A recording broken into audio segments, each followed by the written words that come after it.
I often get questions and accusations thrown at me regarding my stance or my look on poverty or being poor or being broke.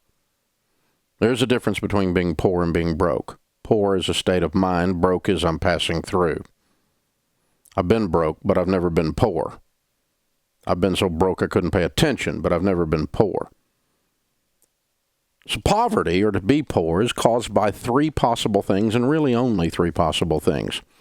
One is you have the unfortunate situation to be born in an area of the world where the political climate is corrupt, unstable, and economic activity is almost zilch. There is no economy for you to participate in because your government is so horrible, and or other reasons. We call these third world countries. That's a valid reason for poverty, and obviously it's no fault of the person that's living in that situation that's in poverty.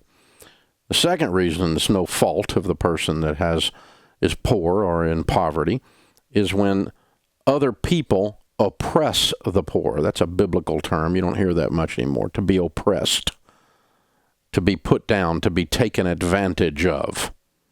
And you see that in developing countries as well as, a thriving economy like the United States. There's plenty of, you go in the poor area of town, you will see the businesses that feed on the poor. Check cashing, title pawn, rent to own, payday lenders. You don't see these in the rich end of town because rich people eat dirt before they do that stuff. They're not going to do that because they know how detrimental it is and how short-term thinking it is. But these businesses are parasites that take advantage of the poor and further poverty along. The third reason people are poor is stupid decisions. When I went broke, it wasn't because anybody oppressed me. It was because I was stupid. It was stupid decisions. Had I continued to make those stupid decisions, I would continue to be broke. There's a cause and effect of sowing and reaping in our lives. If you live in North America, you are not in an economic climate that holds you down. Listen, snowflake, you visit some places where they really hold you down, okay? You're not held back. You're a whiner, okay? Stupid, all right? Now, are there things in America that will oppress the poor? Yes. Are there mindsets that keep you in the gutter? Yes. But actual economic activity is around here for you to participate in and has cause and effect and get out of there. What you plant is what grows. If you plant nothing, the government's not going to come along and plant something. When it rains, you're going to have mud. And you can eat mud pies and make a mud hut. But if you plant corn, you'll have corn. Voila, when it rains. And don't be shocked that corn grows if you plant corn. If you do rich people habits with money and have rich people mindsets with money, eventually you will be rich people. If you do poor people stuff with money and you're rich, eventually you will be poor people. Have you ever seen a trust fund baby do stupid stuff? Have you ever seen somebody win the lottery and lose everything?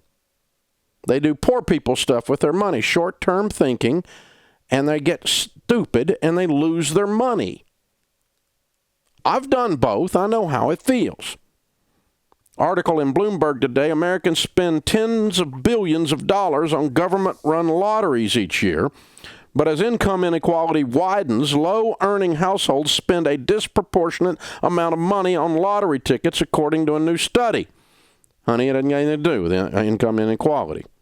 It's always been that low-income households are supporting the lottery. The lowest-income households in the U.S. on average spend $412 annually on lotto tickets, which is nearly 4 times the $105 spent by the highest-earning households on average. According to a study released on Wednesday, almost 3 in 10 Americans in the lowest income bracket play the lottery once a week, compared to 2 in 10 who earn more than that. Lotteries have become an alternative mechanism of social mobility, a way of achieving financial success in an economy that's increasingly bereft of those opportunities, said Jonathan Cohen, a Ph.D. candidate at the University of Virginia. I don't even want to know how much debt Jonathan has. There's an understandable belief that the economy is rigged and your best chance of making it out is getting rich through the lottery. No, Jonathan, they're not trapped. And the economy's not rigged. You're a PhD student, honey. You haven't lived in the real world long. We'll get you out here and show you how this stuff really works. The way it really works is this. $412 annually is just under $35 a month. $35 a month invested in a growth stock mutual fund, a good one with a long track record, 99 times out of 100, if you do that from age 25 to age 65, you would have about $411,000 in your nest egg. $35 a month instead of spending it on lottery. If you put it in the lottery, you know what you will have at retirement? Nothing. It does not cause upward mobility, fool. It causes the theft of money from poor people in the name of the government. Fool.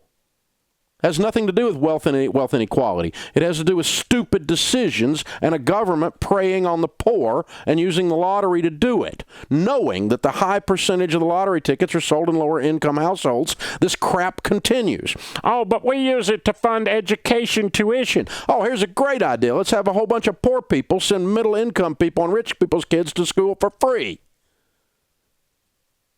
Think that increases wealth inequality? This is stupid. It's oppressing the poor, and poor people that are playing the lottery are stupid. You're stupid. Well, it's the only way I'm getting out. Listen, if you walk from your house 1 mile to the market to buy a lottery ticket, you are 12 times more likely to be struck by lightning twice than to buy the ticket. That's the probability of you winning. That's a statistical fact that is not going to occur in your life. But if you invest $35 instead of wasting it in a decent growth stock mutual fund over at your work, they got a thing called a 401k plan. You'll have $411,000 when you turn 65. Oh, let me help you with that. At 8%, that's $33,000 a year with never touching the nest egg. That's $2,500, $2,700 a month for a $35 return. And it happens every time you do this. If you plant corn, you grow corn. If you plant nothing, you will have nothing. And this foolish idea that the way the poor are not going to be poor anymore is to be taken advantage of by the lottery is absolutely asinine. Folks, this is cause and effect. This is your government preying on the poor. And if you're poor or if you're not and you're playing the lottery, let me tell you what the lottery is. It's a tax on stupid people that can't do math. That's what the lottery is. This is the Dave Ramsey Show.